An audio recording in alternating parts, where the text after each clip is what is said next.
Capítulo 6. Amigos defendem seus amigos. Vimos no capítulo anterior que dentro de nós existem duas naturezas lutando para obter o controle de nossa vida. O inimigo fará tudo o que puder para que a natureza pecaminosa vença e nos empurre ao pecado. O alvo é a nossa mente porque ela significa a nossa vontade. O território de nossa mente é o campo de batalha. Se ele conquistar nossa mente, conquistou nossa vida. Por isso, ele fará de tudo para capturá-la. Usará drogas, álcool, cigarro, sexo, teorias, filosofias. Não importa o método, não importa a hora, não importa o preço. O seu lema é vencer, derrotar e arruinar. Você descobrirá que a luta não é fácil, que há momentos em sua vida que você se sente como uma plantinha em meio do deserto tentando resistir a um furacão que o levará para a destruição. O que fazer? Tem Deus alguma solução? Claro que tem. Paulo diz: quero recordar-lhes que vocês devem ser fortalecidos com o imenso poder do Senhor. Vistam-se de toda a armadura de Deus, a fim de que possam permanecer a salvo das táticas e das artimanhas de Satanás. Porque nós não estamos lutando contra gente feita de carne e sangue, mas contra pessoas sem corpo, os reis malignos do mundo invisível, esses poderosos seres satânicos e grandes príncipes malignos das trevas. Efésios 6, 10 a 12, versão O mais importante é o amor. Você vê? Podemos ser vestidos do poder de Deus, mas a luta não cessará porque nosso inimigo é um inimigo invisível, astuto, covarde e persistente. Ele também é traiçoeiro, nunca mostra o rosto.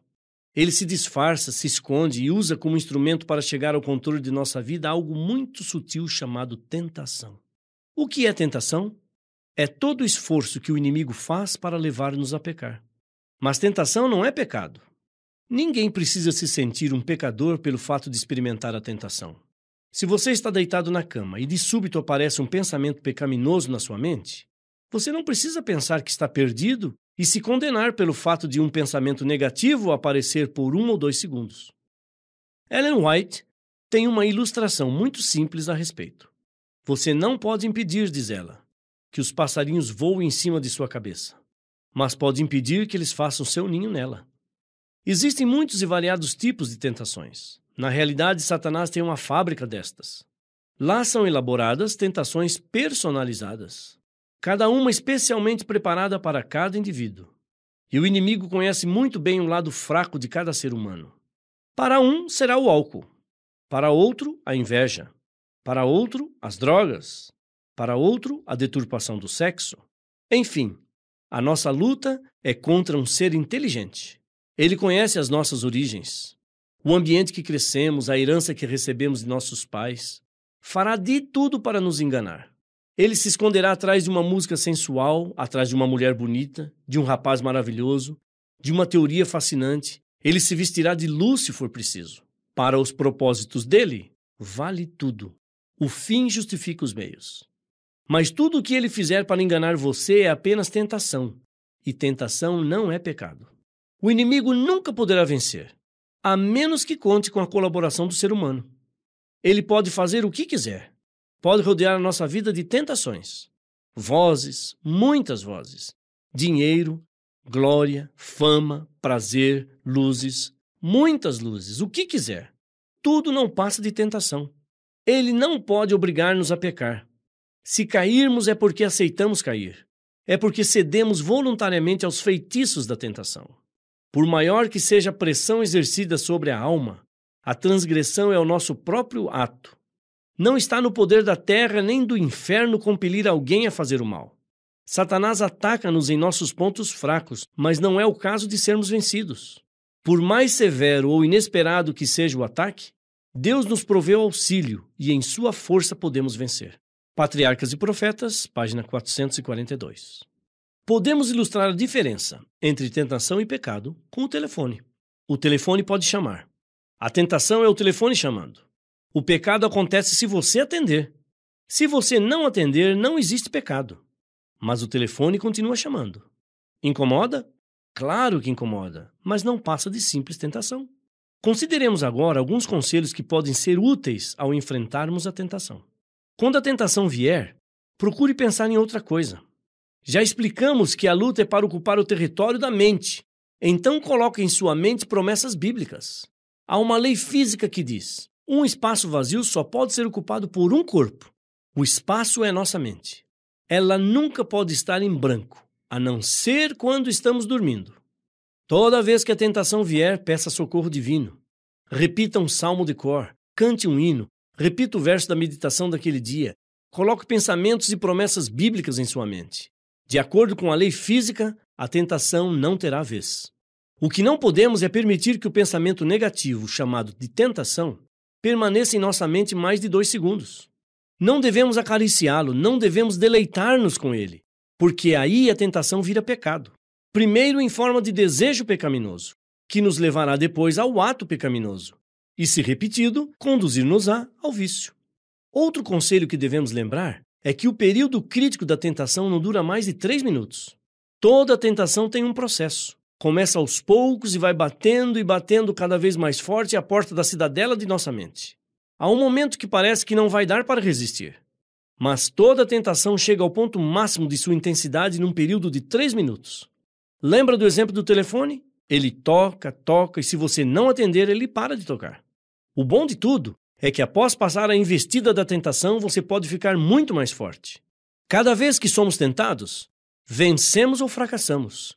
Conquistamos ou somos conquistados. A resposta que dermos à tentação pode deixar-nos mais fortes ou mais fracos. Se nos entregarmos nos braços de Cristo e vencermos, estaremos melhor preparados para a próxima tentação. Se lutarmos sozinhos e fracassarmos, estaremos mais fracos e vulneráveis quando vier a próxima tentação. E agora o conselho mais importante. Não olhe para você. Olhe para Cristo. Isto é básico porque o resultado final dependerá de quem ocupa os nossos pensamentos. Olhar para nós só trará fracasso e frustração. Aí está a tragédia da humanidade. O mundo diz: olhe para você. Descubra seu potencial. Concentre-se para conseguir a força mental. Descubra-se a si mesmo. Explore sua energia interna. Mas dentro de nós só existe angústia, vazio, desequilíbrio e muitas vezes desespero. Deus tem um caminho melhor. Ele nos pede que olhemos para Cristo. Este é um caminho simples, porém seguro. Conta-se a história de certo faquir da Índia, que um dia chegou a uma pequena vila declarando que podia fabricar ouro. As pessoas correram para ver o estranho visitante. O homem colocou num prato grande um pouco de água, algumas gotas de tinta e começou a mexer o prato em círculos, repetindo algumas palavras mágicas. No momento em que a atenção do público estava distraída, o faquir deixou escorregar da manga um pedaço de ouro dentro do prato. E depois tirou a água da vasilha e mostrou a todos o pedaço de ouro. Todo mundo olhava incrédulo. Um comerciante da cidade quis comprar a fórmula por $500 e o faquir vendeu. Mas, explicou, você não pode pensar no macaco de rosto vermelho quando mexer o prato, porque se você pensar nele, o ouro nunca aparecerá. O comerciante prometeu que lembraria sempre que devia esquecer o macaco. Mas quanto mais se esforçava por esquecer, tanto mais forte ficava em sua mente a imagem do macaco de rosto vermelho. E ele jamais conseguiu o ambicionado ouro. Não lhe parece familiar este fato? Quanto mais queremos esquecer os nossos erros, quanto mais queremos jogar fora a tentação, ela está cada vez mais firme aí. Olhe para Cristo, que Ele ocupe o território completo de sua mente através de promessas bíblicas. Tenho uma experiência que marcou minha vida de garoto. Devia ter 6 ou 7 anos de idade naquela época. Na escola, todas as crianças tinham mais ou menos a minha idade. Só havia 2 rapazes grandes de 16 anos. Um deles era muito mau. Batia nas crianças e tirava as coisas delas à força. Minha mãe costumava me dar cada dia 20 centavos para o lanche. 20 centavos naquele tempo dava para comprar um sorvete de morango e ainda restava troco para comprar amendoim torrado. Tenho a impressão que cada dia me levantava com uma ansiedade tremenda de ir para a escola por causa do sorvete e do amendoim. E não por causa da aprendizagem. Um sorvete era a maior alegria para um garoto de 6 anos. Um dia, a caminho da escola, aquele rapaz mau saiu ao meu encontro e me pediu a moeda. Resisti, mas ele me dobrou o braço e à força tirou minha moedinha. Você está vendo aquele homem sem braço? Disse depois para mim, apontando um rapaz maneta que morava no bairro. Sabe por que não tem braço? Eu cortei o braço dele. E se você contar para sua mãe ou para a professora que tirei sua moeda, corto também seu braço. Aí começou minha tragédia. Dia após dia entregava uma moedinha para ele.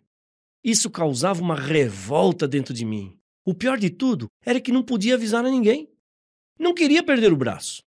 Tornei-me uma criança triste, chorava à noite sozinho. Não tinha mais motivação para ir à escola. Às vezes, na hora do recreio, aquele rapaz mau comprava um sorvete com meu dinheiro e tomava perto de mim, zombando e me fazendo sofrer. O que podia fazer uma criança de 6 anos contra um rapaz de 16? Certo dia, na hora do recreio, eu estava contemplando as crianças brincando, quando aquele rapaz mau bateu numa delas. Naquele momento apareceu outro rapaz grande da escola e deu-lhe um tapa. Para minha surpresa, o rapaz mau não teve coragem de enfrentá-lo. Uma ideia brilhou em minha mente. Procurei o outro rapaz e disse: "Você gostaria de ganhar 10 centavos todo dia?" E contei a história toda. O rapaz prometeu me proteger. Combinamos que no dia seguinte ele me esperaria no lugar onde o rapaz mau me aguardava diariamente. Aquela noite quase não dormi. Amanhã, pensava, será meu grande dia. Nunca mais ninguém vai tirar o que é meu. No dia seguinte, levantei-me cedo. Recebi a moeda de minha mãe e me dirigi à escola. Lá no lugar de sempre estava o rapaz perverso me aguardando.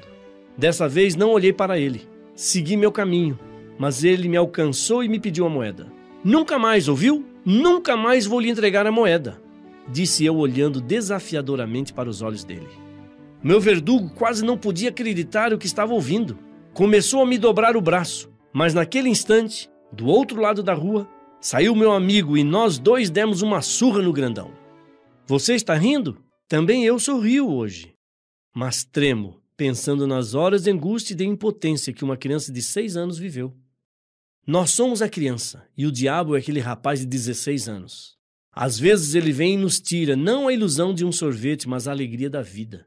Derruba nossos castelos, nossos sonhos, estraçalha nossos planos. Rouba-nos os valores morais, o respeito próprio, arranca de nós a paz e o equilíbrio interno e ri. Ri porque se considera vitorioso. E sua gargalhada é como uma bofetada no rosto de Cristo. Às vezes brinca conosco como o gato com o rato. Deixa-nos sair um pouco, deixa-nos pensar que estamos livres para depois atacar com força e ferir, machucar e humilhar. Por quê? Por que tem que ser assim? Do outro lado da rua, lá na montanha solitária foi pendurado um Deus homem, não só para dar perdão, mas também para dar poder. Quando ele morreu, o inimigo pensou que tinha vencido. Mas ao terceiro dia, ressurgiu das entranhas da terra um Cristo vitorioso. Ressuscitou. Hoje vive. Vive para dar poder. Olhe para a tumba vazia. Olhe para o céu e veja o gigante da história disposto a vencer em seu favor. Cristo venceu.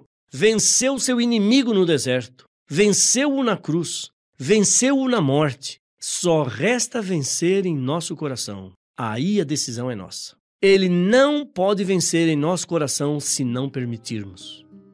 Nosso inimigo é um inimigo vencido. Está lutando desesperadamente como leão buscando a quem devorar, sabendo que tem pouco tempo, porque ele reconhece que está vencido. Conta uma lenda antiga que um guerreiro estava lutando na batalha com a cabeça decepada, mas estava tão envolvido na luta que mesmo sem cabeça estava matando muita gente. Até que alguém olhou para ele e disse: "Você está sem cabeça, você está morto." Aí o guerreiro caiu e parou de lutar. É isso aí, meu amigo. Estamos lutando contra um inimigo sem cabeça. Cristo já o venceu. Vencerá também em seu coração? Você nunca está sozinho. Satanás não pode suportar que se apele para seu poderoso rival, pois ele teme e treme diante da força e majestade de Cristo. Ao som de fervorosa oração, treme toda a hoste de Satanás. E quando anjos todo-poderosos, revestidos da armadura do céu, vêm em auxílio da desfalecida e perseguida alma, Satanás e sua hoste retiram-se, pois bem sabem que está perdida a sua batalha.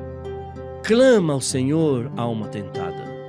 Lança-te desamparada, indigna, sobre Jesus e reclama-lhe a promessa. O Senhor ouvirá. Ele sabe quão fortes são as inclinações do coração natural e ajudará em cada ocasião de tentação.